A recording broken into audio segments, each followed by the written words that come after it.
తవ్వకు చిన్న పెద్దనకు తవ్వ మొత్తం బంద్ అయింది. ఆడికి రైతులకు పోయే రైతులకు బాగా ఇబ్బందులు అవుతుంది. తవ్వ కావాలంటే వీళ్ళు తవ్వలేదంటారు, వాళ్ళు తవ్వలేదంటారు. అటు మేము 10 మంది ఉన్నాం రైతులు. గొర్రెలు పోయేది ఉంది, బర్రెలు పోయేది ఉంది, మాకలు పోయేది ఉంది. మొత్తం ఆబ్జెక్షన్ అయిపోయింది. ప్రజలందరికీ ఆబ్జెక్షన్ అయిపోయింది. దానికి కావాలని మేము మాట్లాడితే మాకు ఏనాడంగా కూడా మీకు తవ్వలేదని మమ్మల్ని దుఃఖరిస్తున్నారు, కోపాడుతున్నారు. మాకు తవ్వలేదని దూరం కొడుతున్నారు.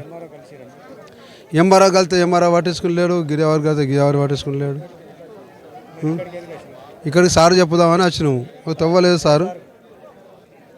అడ్ల లక్ష్మణ్ కుమార్కు ఎమ్మెల్యే కలుద్దాం, మరి తవ్వలేదు, మాకు సంస్కారం కావాలని మాట్లాడదామని వచ్చినాము. కలిసినాము. చేస్తా అంటాడు కదా, చేస్తామని అంటుండు. ఉన్నది, ఎందుకు లేదు, ఉన్నది. ఎవరు చేయలేదు, సారు చేయాలని కోరుకుంటున్నాం. సారు చేయాలని కోరుకుంటున్నాం. వీటికైనా 5 సంవత్సరాలు ఇబ్బంది పడబట్టి ఇదే ఇబ్బందులు అవుతున్నాయి. ఇప్పుడు మొత్తం లాగా అయిపోయింది. ఆ తవ్వ 70 ఏళ్ళు 60-70 ఏళ్ళ સુધી నడుతున్నాం. ఆ తవ్వ ఇప్పుడు లాగా అయిపోయింది, మొత్తం బాగా చేశారు. అజయ్ కుమార్ మేము మన ధర్మపురి ఎమ్మెల్యే ధర్మపురి లక్ష్మణ్ గారికి అప్లికేషన్ ఇద్దామని చెప్పి వచ్చాము. అయితే 70 సంవత్సరాల నుంచి ఉన్న ఒక తొవ్వను అప్పుడు ఉన్న మంత్రి కొప్పుల ఈశ్వర్ గారు కుల సంఘాల పేరు మీద భూములు రాసిచ్చిన తర్వాత అటు వెళ్ళే రైతులకు తొవ్వలు బంద్ చేసి ఇష్టానుసారంగా దున్నుకుంటున్నారు. ప్రభుత్వ భూములు చెందాల్సింది మరి ఎస్సీలకు మరి బీసీలకు ఏ విధంగా ఇస్తున్నారు? అందులో బీసీలకు లేని వాళ్ళకి ఇవ్వాలి, కానీ అధికంగా భూములున్న 20-30 ఎకరాలున్న ఈ భూస్వాములకు ఎట్లా మీరు భూములు కట్టబెట్టురు? మంత్రి ఈశ్వర్ గారు, మాజీ ఎమ్మెల్యే గారు, మీరు సమాధానం చెప్పాలి. మరి ఈ విషయాన్ని మా ధర్మపురి ఎమ్మెల్యే గారి దృష్టికి తీసుకెళ్ళి ఈ సమస్య పరిష్కారం చేస్తాడని చెప్పి మా లక్ష్మణ్ కుమార్ అన్న గారి మీద మాకు నమ్మకం ఉంది. అందుకే ఈరోజు అన్నగారిని కలుద్దామని వచ్చాము. ప్రతి ఒక్కరికి జై భీమ్.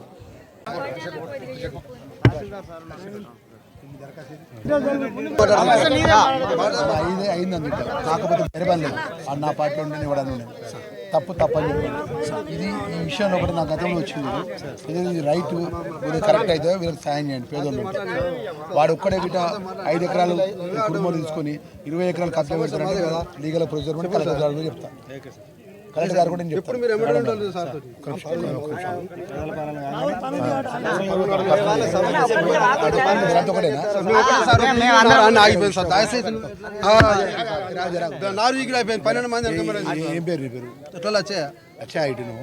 మీ విషయం ఎంఆర్తో చెప్తున్నా.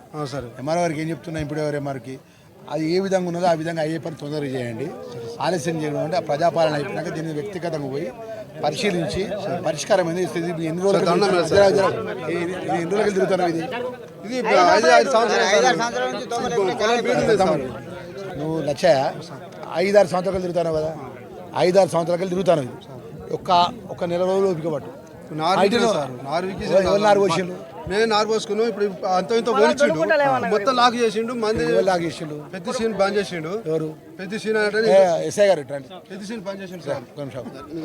ఎస్ఐ గారు ఇప్పుడు ఒకవేళ ఓనర్కి ఎలాంటి అధికారం లేకుండా ప్రభుత్వం పక్కకున్న మిగిలి భూమిని ఆయన ఇది కూడా నా సర్వే నెంబర్లకు వస్తాను గిట్ట ఆయన నారు పోసుకున్నా ఏం చేసుకున్నా నిలుపుదల చేయండి. అది రెవెన్యూ ఎంఆర్ఓ గారు ఇచ్చినటువంటి రిపోర్ట్ ప్రకారం ఫర్దర్ యాక్షన్ తీసుకోండి. మీరు అప్పటి వరకు మీరు కొంచెం ఓపిక పట్టు. 6 తారీఖు ఎన్ని రోజులు ఉన్నది, కరెక్ట్ వారం ఉన్నది. వారం తర్వాత ఎంఆర్ఓ గారు వస్తారు, చూస్తారు. అవసరం ఉంటే ఎస్ఐ గారు సపోర్ట్ కూడా తీసుకుంటాడు. అది గిట్ట అక్రమం గిట్ట అయితే కేసు పెడతాడు. నేను వచ్చి ప్రజాపాలన తర్వాత వచ్చి ఎంక్వైరీ చేస్తా. ఎంక్వైరీ చేసినాక చెప్పగలుగుతా. అదే చెప్తున్నా కదా.